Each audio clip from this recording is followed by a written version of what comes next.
All right, what is going on, everybody? It is 3 p.m. here in Chicago on Sunday, Chicago Central Time. Hope you guys are doing well. May 3rd, 2020, believe it or not. Uh, let's see who's already in here. Luis Becerra's always already in here. Yo, what's going on? Ethan Stone, Gakil CGKDD, and Martha's here. Um, Happy Sunday. Yo, what's going on? I like how she abbreviated that. That's pretty cool. Good to see everyone here. It's actually just started to get a little bit cloudy here in Chicago, but so far it's been a beautiful day. Went out with the girls, took them on a little bit of a bike ride around the neighborhood 2 days in a row where we've done that. We got little masks for them. And so we feel a little bit better about that. And the girls have been riding just fine. They've been very courteous. They've been really patient with our neighbors who aren't always so like mindful of like the things that we're trying to do in terms of keeping space from everybody.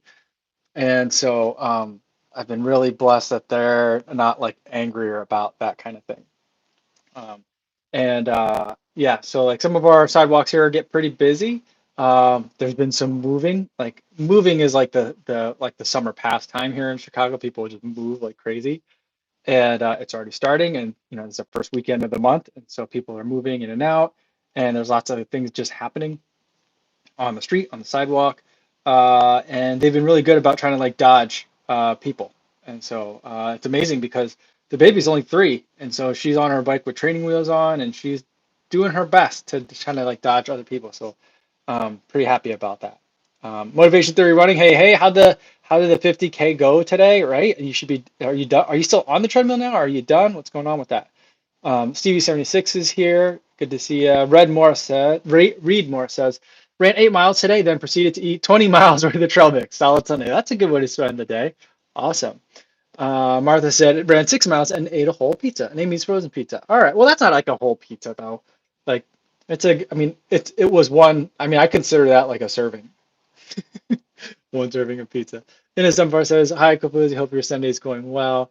Thank you. Artava Ogale says, yo, what's going on? What's going on, dude? CV says, what if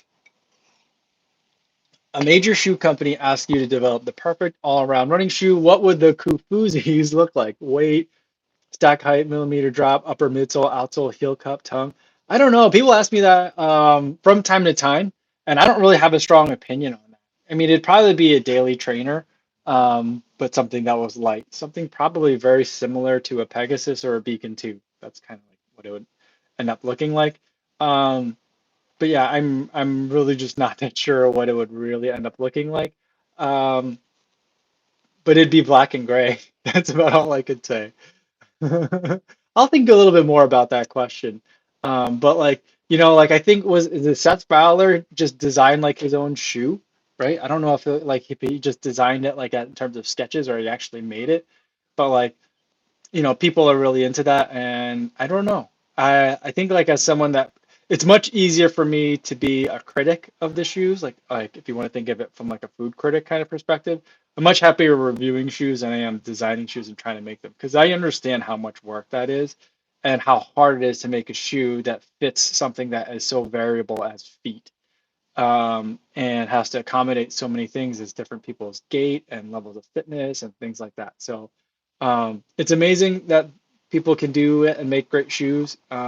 And I'm very happy to be kind of on in my like role in like that ecosystem. I do not really have that much of a desire to design a shoe.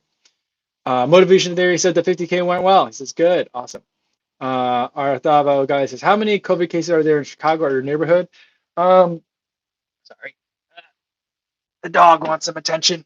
I'm not sure. The governor is doing his daily live stream right now. There's a press conference, and there's still quite a bit, and so we're struggling with it. Chicago still has quite a few cases. It's things are going better. Lots of like the overflow, kind of like the convention centers that were turned into like makeshift hospitals.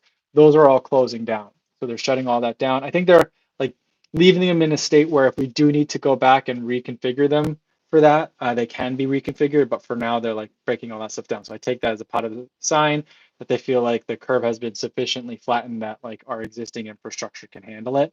Um, but the dog is like really antsy. He just wants some treats. Um, that's why he doesn't really want attention. He just wants to get my attention to get down or up. Okay. Um, yeah. So Amit Amit Yavuz. Amit Yavuz Perkel says, "Good day, Kofuzi. Good day." Motivation Theory Running says, "Live stream the 50K on the treadmill, done a couple hours ago. Good times. Awesome. Good work. Congratulations." Alessandro Rossi, do we have any idea when the next percent will be available again? I thought they just released a new color on that. Sorry, I dropped a piece of my daughter has like the Lego Quidditch match set, and I just knocked off a flag. I don't want to lose it. I think they just released a new color of the next percent. So I don't know if that's sold out or not, but that was the latest release of new sizes. So other than that, I don't have any idea of when there'll be any. Fertligus says, "Hi all, time to do some strength exercise and stability workout. Awesome. Always tip over doing one leg stability exercise. I tip over doing two leg stability exercises. So you're one leg better than me." Motivation Theory Running says, Mizuno Wave Inspire series has been a perfect shoe for 8 years, a daily trainer. Awesome. Good job. John Bryan says, "Do you get rear or limited stock shoes other than running shoes?" Not really. I don't. I mean, I've used StockX before to get like hard to get shoes, but only running shoes. There is one pair of shoes that I might get that's not a running shoe, but that's like an old basketball shoe that has sentimental value. I've seen it around. It's not that expensive, but so I could probably get it up. But I just don't. I have a lot of shoes, so I just don't have room or need for them. Monty Como says, "Good day, sir. Any trail running on the schedule?" No, not now. I don't have a car and I don't want to drive anywhere. Um, Even if I did have a car, I really wouldn't want to drive anywhere to exercise, and I don't have access to any trails near where I live. Um, the ones that I do are closed because of everything that's going on. J Pear, ever smoke weed and run? No, I have not. TJM says 30.04 miles. Say that's a lot of miles. Wow. Cross the Massachusetts New Hampshire border to accomplish that. Do I have to self quarantine for 14 days now? Only if you are around people that had COVID-19. Then you would have to self quarantine. Um, but other than that, hopefully you weren't around people too close to people, closer than 6 feet. But just think mere proximity to people isn't enough reason to self quarantine. Um, but if you were around someone that has it, then yes. I don't think you were asking that seriously, though. I think that was a joke. Giuseppe Angelucci says, "Are you watching Last Dance on Netflix?" I'm not. I haven't been. I'm not a Bulls fan. I grew up on the East Coast, so I don't have the same affinity for Michael Jordan that everyone else here and a lot of other people do. Luis Becerra says, "Ran 9 miles and oh, my speed is so gone." That's okay. Hey, buddy, what's going on? He's saying hi to the dog. Awesome. Wang Trishi says, "Is your dog blind in one eye?" Yeah, I've been, I give him like a series of eye drops. He's been blind in that eye for a long time, and I've been trying to like save it, um, at least so that he can still keep the eye. But I think that once I can schedule a non like an elective procedure, well, I could probably schedule it now. I just don't want to right now. I'm gonna wait till kind of like our shelter in place orders are lifted here, and once that's done, I'll schedule it. It's a single day procedure. It's an outpatient procedure, I think. And we'll take the eye out because it's starting to get. I mean, it's been like cloudy. It used to be really red, but now it's starting to like really atrophy, and so I feel like he's better off finally taking it out. Hazim A says, "Have you seen the Lori Lightfoot memes?" Yes, I think that's pretty funny. Willis McKay says, "What's up, my guy? What's going on, Willis?" Or Wills? Wills. What's going on, Wills? Running with AJ Max. Good morning. Good morning to you guys. You guys must be somewhere far away if it's morning. Um, Willis McKay said, "I'm excited for the Pegasus 37." Yeah, it's a pretty exciting. I think it's going to be a great shoe. I think it's going to be the best Pegasus yet. And I've said that for, you know, I said that every year for the past couple of years, and it's been true. What's up? My favorite way to release your calf muscles? Um, I try not to mess with the calves too much. I usually don't, like even when I'm foam rolling or massaging. I might kind of give them like a squeeze just to kind of like massage it, just gently kind of find it, see if there's any knots or anything like that in there. But other than that, I usually kind of leave them. I don't know why. I think that there's just so many ligaments and tendons in that area that I'm always afraid that like when tendons are sore, I feel like that's something that you kind of should leave alone. Massaging muscles is good, but I think massaging tendons tends to aggravate whatever's going on. And so like I just always I'm wary of getting too um, aggressive in the calf area. Davey says, love the Beacon version 2 so much that I have two pairs. How does the Hyperion Tempo compare? Should I wait for the Beacon 3? The Hyperion Tempo is different because it's a different kind of foam, so like it feels very different underfoot. And the Beacon 2, I would say, has much more cushion in the heel. The Hyperion Tempo does not feel very great in the heel if you're going at like regular like daily training paces. I mean, it's okay, but it's not great. And so it definitely feels like a shoe that doesn't want you to be doing a lot of heel striking in it. And so, and not like in a good way, like this could be a good trainer to train you to not be a heel striker, but like it just doesn't feel great. It really wants you to be moving a little bit quicker. I mean, granted, like when I use it, I use it for fartleks and intervals. And so like there's definitely like more relaxed paces in it, but like, not for like 8 miles straight. I don't think I would like it that way. Although I have run it that way before, and it's not terrible. But like the Beacon loves running like that, and it can run fast too. But I think that if I had a workout, let's say it was 10 miles, fartlek, 2 minutes on, 1 minute off, I definitely would reach for the tempo and not the Beacon. HB says, do I run with a running vest? Sometimes. Usually in the wintertime I will because the water fountains are closed along the lakefront in Chicago. This summer I probably will, depending on how long I'm going to be out there. I'm still kind of adjusting and tinkering with how long I'm comfortable being outside. Like who was it that did 30 miles today? TJM runs did 30 miles today. I've never run 30 miles and I won't be running a 30 miler because I think it's too much time to be outside. There's in like a congested place like Chicago, you're just going to be around a lot of people. Um, and so I don't know that I'll be needing my running vest very much. But I like the ones that have water bottles up front because they're easy to reach. I've never run, I used to run with a hydration bladder. And that was okay, but I kind of like everything to be accessible and reachable up front. I don't like when things are in the back. Uh, but it's useful for like when I'm run commuting or if you're like on a longer adventure where there might be stuff that you might need in there, like a jacket or a first aid kit or poles or something else that you can like stop and reach and get. But for like stuff that I want to have on the run, I like everything to be up front. David Sachs, hi everyone. Just finished a beautiful 7 miles in upstate New York. Awesome. That's great.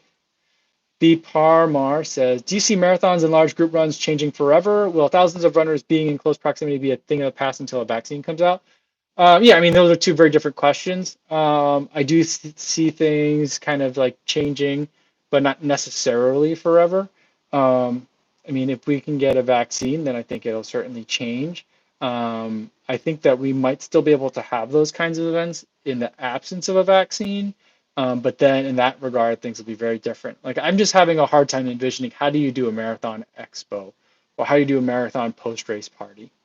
Like that kind of like the family reunion areas, like those kinds of things, like without like a vaccine, I think it's going to be really hard to do that. And so at least for like a very large race, I can see like smaller like 5Ks, fun runs, 10Ks happening. But I think like a world major is going to be very difficult to put on. Like I'm really curious to see like what happens with Tokyo Olympics just because like I mean that's the biggest stage of them all, right? And the people will be coming literally from all over the world and not just like like if it's like Chicago, most of the people are from the United States. Some people are from Central America, Canada, um, some people are from Europe, and then some people, a little bit of people from all like from Asia, but not a ton. It's still somewhat regional, on at least on the global scale. But like the Olympics, everyone's coming.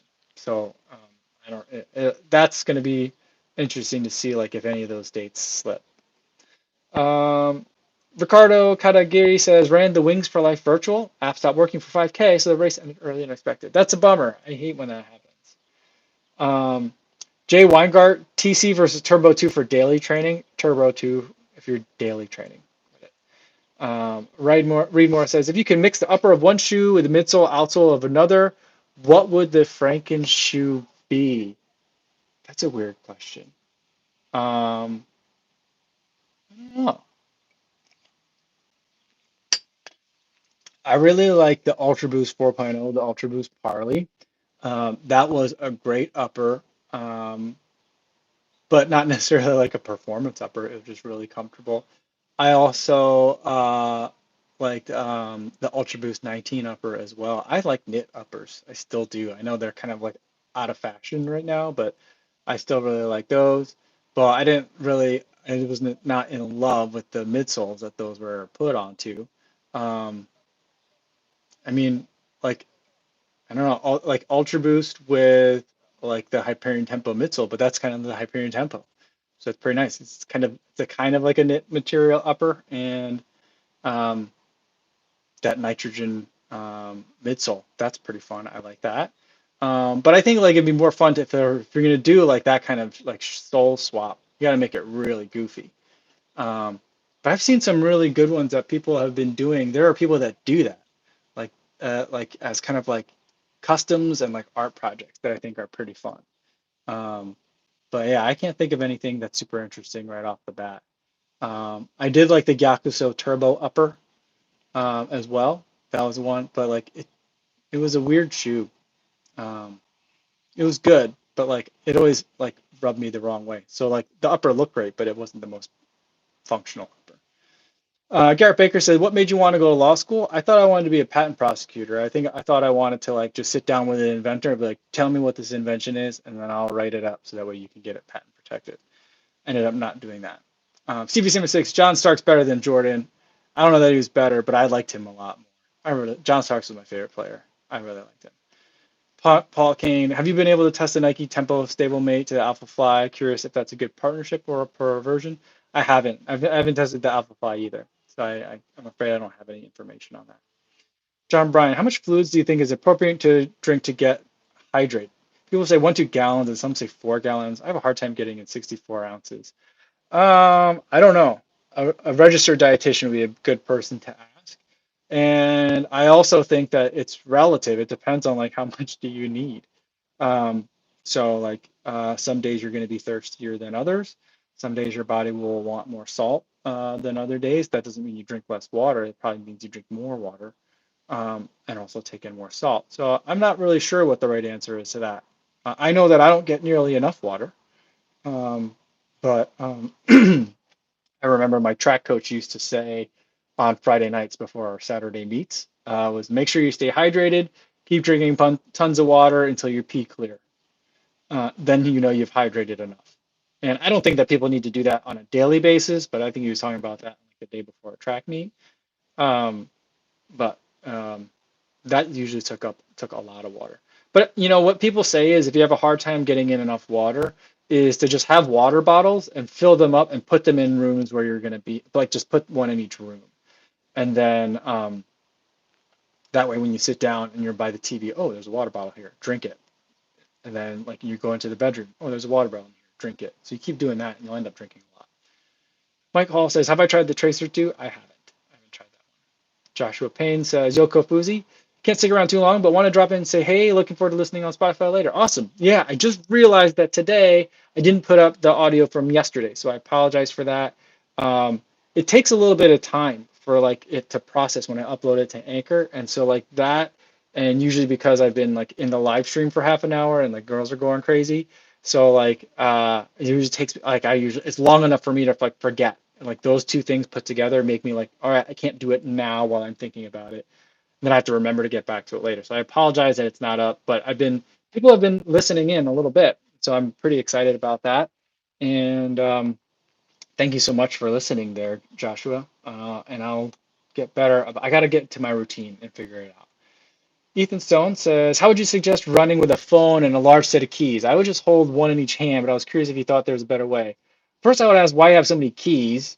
Um, what I would do is think if you can have like a running set of keys, maybe have like a carabiner or some sort of other key holding system where you could have one set of all your other keys and one set of the keys that you need for running. Um, so that way you can like minimize things. The other way to do it is to either use, I like Path Project's pants because they have giant back pockets. That's a good place to put the phone. I have a relatively large phone and it fits in there easily, which is important because sometimes you need to get the phone out in the middle of a run. And so if it's like, if it just barely fits in there, that gets really annoying if you're trying to do it like while running or while moving around. The other thing that I would do is get a flip belt because those are really useful for holding a phone and keys. I don't think the flip belt is great for if you need to carry, like, I've tried doing like a long distance tempo run where I had my phone and like 2 or 3 gels. That was really hard to do. Like, it just doesn't like that. If you have like a phone and like a set of keys or like a phone and a gel, then I think the flip belt is great. Um, if it's too hot for the flip belt, then I would look towards like a vest, like even just like a race vest, like a 4 liter vest, where you could put in like water, gels, phone, and like keys in one of the pockets. So that's kind of how I would do it, depending on what else you got. Carissa says, when did you start seeing consistent weight loss during your running journey? Did you have a certain goal? I don't know, because I never paid attention to it. One day I was 180, and the next day I was like 150, and I don't know when that was. My mom's here. Hello from New Jersey. She's saying she must have been a little bit late. She didn't come in until 3:15, so I don't know. Maybe she fell asleep today, took a little nap. But if you did, that's good. I'm giving my mom a hard time. Let's hey Kofuzi, good afternoon. Good morning here in Australia, 5 a.m. Up early for a run, and nice to catch up with Kofuzi Run Club. Well, good to see you, and I hope you have a great run today out there in Australia, Blitzstoff. Thanks for checking in. Mike Lewis says, best long day easy shoe, Clifton 1080, Glide Ride, Peg Turbo, or something else. I haven't run in the Glide Ride, so I can't say about that. But best long easy day running shoe, I would look at either the 1080 or the 1080 version 10 or the Triumph 17. Those are the two that I would look at. Jazzy, looking for a marathon shoe with low stack height but with some cushion. I think everyone is. That's a tough one. I would say maybe like Boston 9 is something that you could look at. Maybe the Hyperion Tempo, but that's kind I would consider that like medium stack height. So it depends on what you mean by low. I know a lot of people race in the Ultra Escalante racers. I think that's a pretty low stack height as well. But like anything else that has low stack height like that, doesn't really have that much cushion. Let's see. Running with AJ Max says, do you ever train on a track? If so, what do you do? Where do you go for information on what to do during track workouts? I mean, you could look, yeah, so I do from time to time, usually towards the end of a marathon training block when I'm starting to work on speed or in an off season when I'm trying to just work on some speed. Because you'll hear about like a lot of marathoners saying like, in between marathons, they might drop down and kind of train for like a month for like a 5K or a 10K just to work on kind of leg turnover. And so a lot of that involves a track. There's one that's about 2.5 miles north of here along the lakefront. And so I'll go there. And usually what I do there is 800-meter repeats. I don't like 400-meter repeats. And I really don't like 200-meter repeats. But those are also useful to do on the track as well. And for me, I'm getting to the point where I will only really do a track workout if my feet are feeling pretty beat up and I want the softer surface to run on. Because otherwise I'll just do 800-meter repeats on the road as part of my long run. Because I don't really like to stop in between intervals, which is something that you would probably do if you're doing 400-meter repeats or 200-meter repeats. So I usually do like 800 meters and up is what I like. And so I usually now these days I just incorporate it into part of my long run. In terms of information on what to do during track workouts, you could look up like speed workouts, like track workouts for marathon or track workouts for half marathon or 10K or whatever distance you're training for. Those are the kinds of things that I would look for, but they're usually going to look like, a bunch of 800-meter repeats, maybe 600, 400s, maybe 200s with varying degrees of rest and varying intensities depending on what kind of your goal pace and what your goal paces are and what your current capabilities are. So it'll be some sort of mixture of that. Blaz Grabnar says, Adidas SL20 versus Boston 9 versus Adios 5 for a track runner, middle distance, and also used for going max to the half. I probably would look at the SL20 or the Adios 5, maybe racing in the Adios 5 and then training or doing a lot of your training in the SL20, although I think you could do a lot of racing in the SL20 as well. But for middle distance, yeah, I think the Adios 5 is probably your best bet because that shoe, the Adios 5, it's very nimble, minimal in terms of the amount of stack height and cushioning there is on there. I think I could race a half in it. I mean, I've taken it as long as a 20-mile run, and so I've done that, but I haven't like run hard for 20 miles in it. I think that they would really beat me up, but I think I could race a half marathon in it. And so for a middle distance runner, doing middle distance, and then also maybe potentially even getting up as high as a half, I think the Adios 5 would do well, but depending on how much time you're going to spend focusing on that half, then the SL20 might be good as well. To be honest, until I get to run in a lot more mileage on it, and the answer might not change, but I'm not confident in the answer until I can run more mileage in all three of those shoes, but especially the SL20 and the Adios 5. I have a hard time distinguishing the two, at least in terms of I mean, I know that they feel different, but like in terms of use case, I'm having a hard time figuring it out. I think the SL20 has slightly more cushion to it overall, but they're just so similar. It's so much overlap. Den L says, do I look at data after runs, e.g. ground contact time, vertical oscillation? I look at data, I look at my heart rate, I look at pace. That's pretty much it. Total running time, max heart rate, max pace. Those are the things that show up in like my Garmin, like my Polar Flow app. But I don't look at ground contact time, vertical oscillation. I don't really look at cadence. I don't really even look at power all that much. Although once races start getting scheduled again, I'll start looking at power when I start doing more interval work. Yeah, I think I'm not smart enough to be able to digest all of that all at once. I'm still kind of figuring out heart rate. So one thing at a time for me.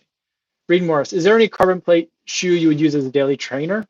Maybe not as a daily trainer. I don't think there's one that I would use, but one that I would use somewhat regularly is the Carbon X is one that I could use regularly. Um, and I would think like the Speed Elite is the from Skechers is one where I don't feel like the carbon fiber plate is all that like carbon fibery. I don't really notice it that much, but I don't think I could use it as a daily trainer just because like the toe box is so short on it. It feels really tight. But yeah, I think probably the Carbon X is probably the only one that I can think of. GT asks, how do you have your watch screen set up? Which parameters do you use as feedback for pace during a marathon? So for during a marathon, I'd probably have four fields because I have two screens on my watch generally. My one screen is heart rate, time of day, and elapsed time. I don't have pace on there at all because all I care about for most of my runs is that I'm run commuting. And so I usually just need to make sure I get to work on time or I get to pick up the girls on time. And so like I don't care about how fast I'm going. I just want to make sure I'm keeping my easy runs easy.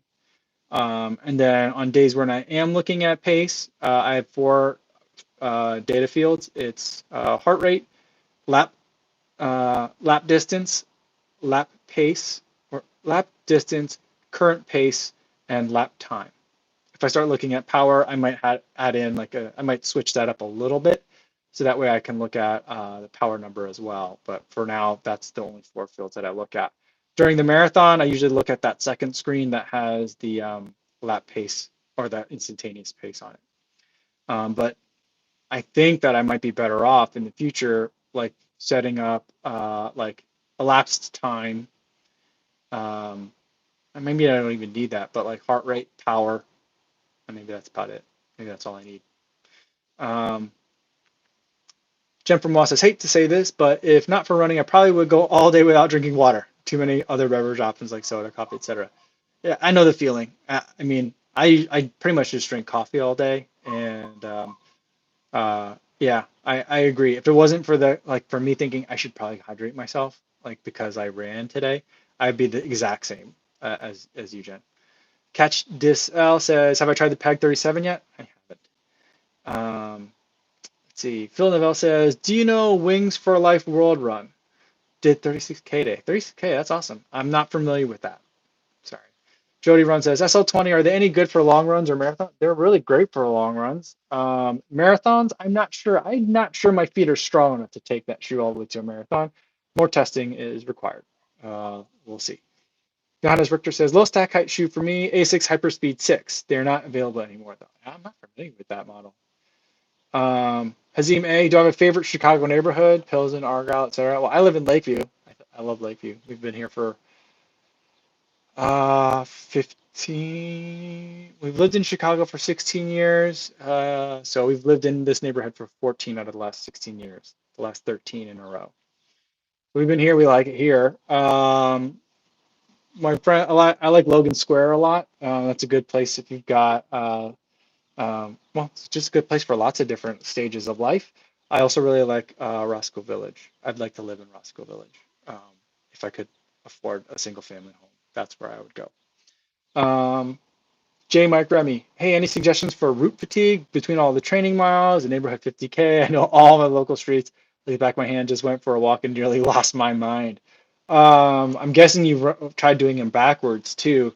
I mean, I think at that point, maybe you start doing some Strava art and try to start making some designs in it to just give you something else to look at or think about when you're doing all the routes. But I would think that if you're getting like route fatigue, try doing some fartlecks or mixing it up pace wise, just so that way like you're experiencing the route in a different way as well. Maybe it's the same route, but if you're doing like 2 minutes on, 1 minute off, that kind of thing, maybe that'll help make it a little bit more interesting.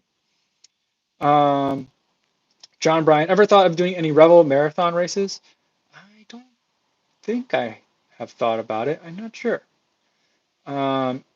George Zhang, Pegasus 36 versus Vomera 14 are to have the 35 turbos.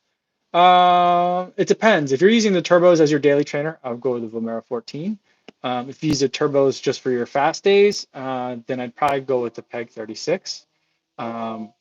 So it just depends on what you're using your 35 for and how much life you have left in your 35 turbos. If your turbos are nearing end of life, get them both, 36 and the 14, or wait and get the Pegasus 37, or get it the Pegasus 37 now, because I think that's out now. Because I think the Pegasus 37 will feel like a mix of the 36 and the 14. Probably closer to the 36, but in terms of like the midsole feel, because the Vomera 14 and the Pegasus 37 are React foam with the Air Zoom pocket. All of the Air Zoom pockets, the Zoom Air pockets, are very different. Carlos PR says, hey, I'm on my third pair of Pegasus 35. Love that shoe. Is there a shoe that you like and still buy even if there's a new version? No, there isn't. I would buy though, if like one of the shoes that I'm looking for that I'd love to be able to pick up a pair of are Vaporfly version 1, the Blue Fox. I just think that's an absolutely beautiful color. And I love that shoe. If I could get another Pegasus 33 Shield in like the black and green and like it's kind of Volt or it's like a yellowish green color, I would get that as well because I really like that shoe. But I like that shoe mainly for sentimental reasons. Other than that, there's not really a shoe that I would get that I would stock up on because I'm just constantly looking at new shoes. Let's see, what else would I get though? I know my buddy has stocked up on Ghost 10s because he loved that shoe a lot. And lots of people have been stocking up on the Beacon 1s. Anytime like those, like I feel like every once in a while, some sort of retailer like finds like a pallet of them, and then they'll end up on some sort of website you never heard of.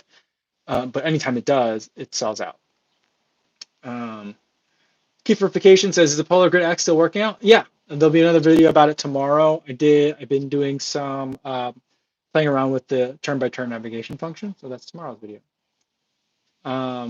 Andy Tid says, I make myself drink a full glass of water for every coffee I drink. Yeah, that's what I try to do too, and that's actually it's in the mug now is water. And so like I just had a coffee at like 2:30, so after that I got some water for myself. I try to do that. I don't always succeed. Graham House says, does a Run Walk for Life organization exist in the US? I'm not sure. I don't know. Tom AK, I always have issues with back pain while running. Advice? That's interesting. I might consult a physical therapist or a physio or someone else. Maybe you don't need to see an orthopod for that, but I would consult someone for that. It could be something else going on. Maybe something in your stride is weak, and the way that your body compensates is sending pain to your back. The other thing, I was listening to Lindsay Hines' podcast today. She was interviewing Jordan Hesse, who had a hard time during the marathon trials about was it 2 months ago now. And she said she had back pain, which was I thought was unusual when she had mentioned that in her post-race interviews because her problem had previously been hamstring, but she was saying that like a lot of things um, kind of like are connected through the hamstring, and so like for people to have referred pain to the back when they have a hamstring tear or hamstring issues isn't uncommon, and so maybe it's something like that. That's why I would say like consult someone for that, and make sure you find someone that's not just like, oh, your back hurts, take some Advil. Try and find, figure out a way to get that sorted out because I think that like that's something that you can work on. I mean, the easy things to do at first would be like try a different pair of shoes, that kind of thing. Because like some shoes, like if they hit your arch the wrong way, they can make your stride alter in a certain way that then affects your back. So those are things that can happen. So like change of shoes is kind of like the first step. If that still doesn't do it, because you said you always have issues with back pain, I'm guessing you've tried that. You might need to see somebody for that. All right, let's do one more question here, and then I'll let you guys go for the day. Frank Chung, I heard the back end of your run commute might need to do that when I get back to office. How do you make yourself presentable for work?